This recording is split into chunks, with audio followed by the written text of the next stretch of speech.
Hello' মই প্ৰথমবাৰ এৰোপ্লেনত উঠিব গৈ আছোঁ। সেইদিনাই মই প্ৰথমবাৰ এয়াৰপৰ্টলৈ গৈছিলোঁ। আমি আমাৰ সময়তকৈ 2 ঘণ্টা আগত গৈ পাইছিলোঁ। যিহেতু আমি আগতে এয়াৰপৰ্টলৈ আহি পোৱা নাই, গতিকেও কিবা কাৰণত সোনকাল হ'লেও দেৰি নহওক। আমি গৈ পোৱাৰ পিছতে আমাৰ বেগবোৰৰ লগতে আমাকো চেক কৰিলে। চেক কৰি আমাৰ ডাঙৰ বেগকেইটা তেওঁলোকে ৰাখি থ'লে। ভাবিছিলোঁ আকৌ ভালকৈ চেক কৰি আমাক প্লেনত উঠাৰ আগত বেগকেইটা দিব। কিন্তু আমি সেই বেগকেইটা প্লেনৰ পৰা নামিহে পাইছিলোঁ। এইবোৰ বাদ, এতিয়া আহোঁ প্লেনত উঠা অভিজ্ঞতাখিনিলৈ। 1 নম্বৰ 2 নম্বৰ গেট বুলি কৈ আমাক কেতিয়া প্লেনত উঠাই দিলে গমেই নাপালোঁ। আমাৰ প্লেনখন ভাবিছিলোঁ টিভিত দেখাৰ দৰে চিৰিত বগাই উঠি যাম, নহ'ল পিছে। ভিতৰত গৈ পোৱাৰ পিছত ধুনীয়া ধুনীয়া বাকেইজনীয়ে আমাৰ চিটকেইটা বিচাৰি দিলে। আমি যাম BBI বিজু পটনায়ক ইণ্টাৰনেশ্যনেল এয়াৰপৰ্টলৈ। এতিয়াও সপোনে লাগি আছে। সেই যে ওপৰেদি উৰি যায়, আমি যে দৌৰি আহি চাওঁ, ভাবাই নাছিলোঁ আমিও যে ইয়াতে উঠিব পাৰিম। ধুনীয়া ধুনীয়া বাকেইজনীয়ে ছিট বেল্টবোৰ মাৰি ল'ব দিলে।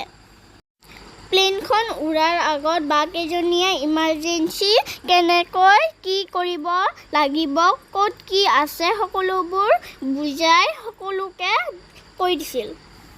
উৰিব লওঁতে যে আমাৰ কাণবোৰ নুশুনা নিচিনা হৈ গৈছিল আৰু এটা গুম নিচিনা চাউণ্ড হৈ আছিল। লাহে লাহে আমি যিমান ওপৰত গৈ আছিলোঁ, তলত থকা ঘৰবোৰ সৰু সৰু হৈ গৈছে। মই যে খিৰিকীৰ পৰা চকু আঁতৰাই নিছিলোঁ। লাহে লাহে তলৰ ঘৰবোৰ নেদেখা হৈ আহিল আৰু ওপৰত গৈ যেন প্লেনখন ৰখি দিলে, মোৰ সেনেকুৱা অনুভৱ হৈছিল। বাহিৰৰ ফালে চাওঁতেও প্লেনখন একে ঠাইতে থকাৰ নিচিনা লাগিছিল। কিন্তু আমাৰ প্লেনখন বহুত স্পীডত গৈ আছিল। মেঘবিলাক যে ইমান ধুনীয়া, আমি যে টিভিত দেখোঁ স্বৰ্গবিলাক, সেনেকুৱা লাগিছিল। মাজতে আকৌ প্লেনখন লৰি দিছিলে, আমাৰ তেতিয়া বহুত ভয় লাগিছিল। বাজনীয়েও কৈছিল বতৰ বেয়া বুলি। পিছে বহুত ওপৰলৈ গ'লে সেনেকৈ অলপ লৰে বোলে। আমি যে প্ৰথম নাজানো। এটা সময়ত আমাৰ গাত সূৰ্যৰ পোহৰটো এনেকৈ লাগিছিল যে আমি সূৰ্যৰ কাষে পাইছোঁগৈ। খিৰিকীবোৰ বন্ধ কৰি দিছিলোঁ অলপ সময়ৰ বাবে। মাজে মাজে মেঘবোৰ ৰঙা হৈ গৈছিল সূৰ্যৰ পোহৰ পৰি। খিৰিকীখন খুলি যেন লৈ আহিম। বহুত ভাল লাগিছিলে। অলপ পিছতে বাকেইজনীয়ে বহুত খোৱা বস্তু লৈ আহিল। কিনিব লওঁতে বাকেইজনীয়ে ক'লে এয়া অৰ্ডাৰী হয়। এয়া বোলে তলতে অৰ্ডাৰ দিয়া। অৰ্ডাৰ দিয়াবোৰহে ওপৰলৈ লৈ যায়, এক্সট্ৰাকৈ নিনিয়ে।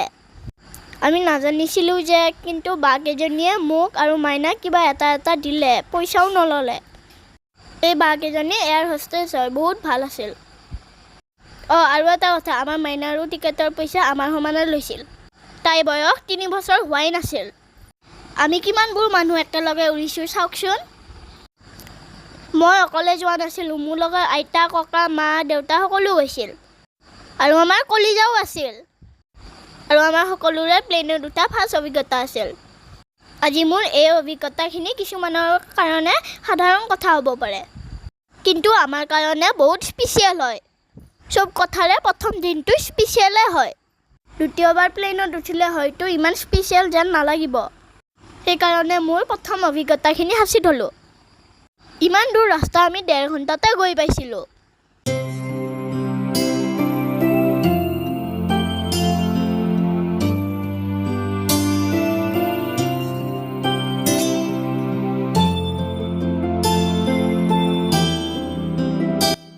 লাহে লাহে আমাৰ নামিব হ'ল। তলৰ ঘৰবোৰ অকণমান দেখা হৈছে। আমি নামিব লওঁতেও সেই একে কাণি দি নুশুনা নিচিনা হ'লোঁ। আমি যাই পাওঁতে এন্ধাৰ হোৱাৰ নিচিনা হৈছিল। মানুহবিলাকে লাইট জ্বলাইছিল। ওপৰৰ পৰা এনেকুৱা লাগিছিল যেন তলত বহুত তৰা জিলিকি আছে।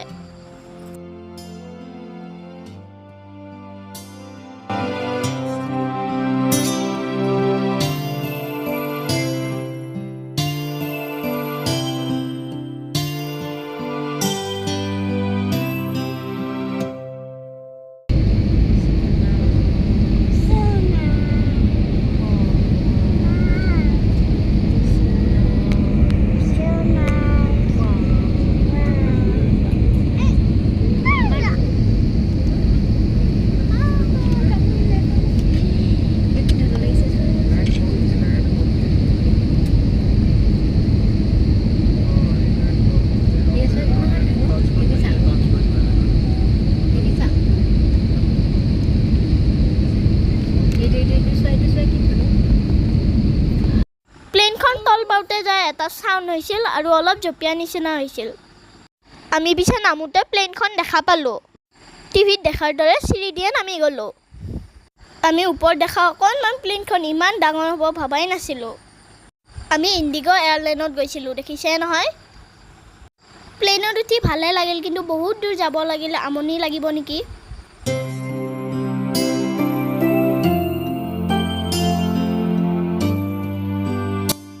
অহাৰ দিনাখন মোৰ এইটো আশাও পূৰণ হ'ল। উৰিব লোৱা প্লেন দেখা বহুত ভাল লাগে। এই যে কাৰচিনডাল দিছোঁ, এই ৰাস্তাটোতে যাই যাই প্লেনত সোমাব লাগে। ৰাস্তাটো প্লেনৰ দৰ্জাত ফিক্স কৰি লগাই দিয়ে। সেইকাৰণে আমি আহিবৰ সময়ত প্লেনখন দেখাই নাপালোঁ।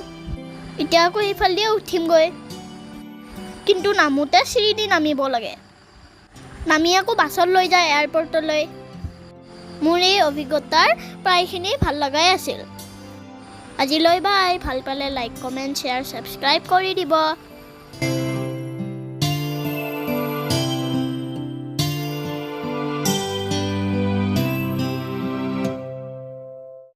মোৰ ভিডিঅ'টো চোৱাৰ বাবে থেংক ইউ।